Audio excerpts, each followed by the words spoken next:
CNBC's Eamon Javers is there with him. He's been following the Biden-Harris team and has sort of a rundown of what's to come. How are you, Eamon?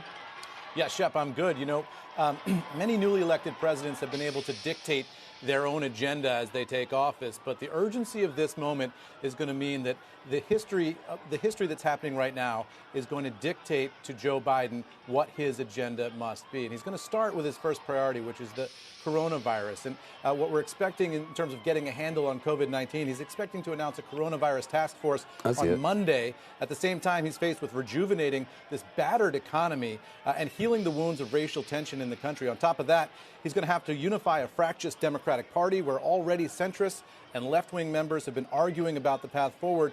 In a Democratic conference call earlier this week, centrists and left-wing members of the Democratic Party were arguing about the use of phrases like socialism and defund the police. And you can tell that that is a theme that's going to be working its way through the administration as the president now is forced to decide who's going to get all these top positions in his administration. And personnel, they say, in Washington, Shep, is policy. And so the big fight inside the Democratic Party is going to be for both sides to try to stock the administration with their people. We'll see how all that goes, Shep. I heard some names today, Eamon, as possible co-chairs of this coronavirus task force. Is anything confirmed, or what do you have? Yeah, we do have a sense of who's going to be on that. We're expecting this task force to be announced on Monday. Vivek Murthy, the former Surgeon General, David Kessler, a former FDA commissioner, and Dr. Marcella Nunez-Smith of the Yale School of Medicine, all expected to be on that task force when the president-elect announces it as soon as Monday, Shep. All right. Have you've been around there and covering White Houses in Washington for a long time, Eamon.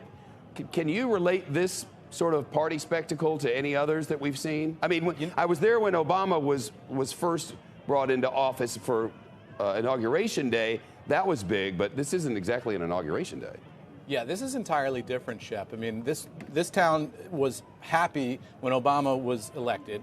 Nothing like this, though. I mean, you can imagine Washington, D.C. is a deep blue city, and it's surrounded by deep blue states. So just about everybody who lives in the area is for Biden-Harris. But my son and I drove down Connecticut Avenue today to the White House to just check out the scene, and there were people outside, you know, banging pots and pans, waving American flags, cheering in the streets, horns honking, people jumping up and down, blaring music. I saw a couple of guys chugging beers on the street, and at noon.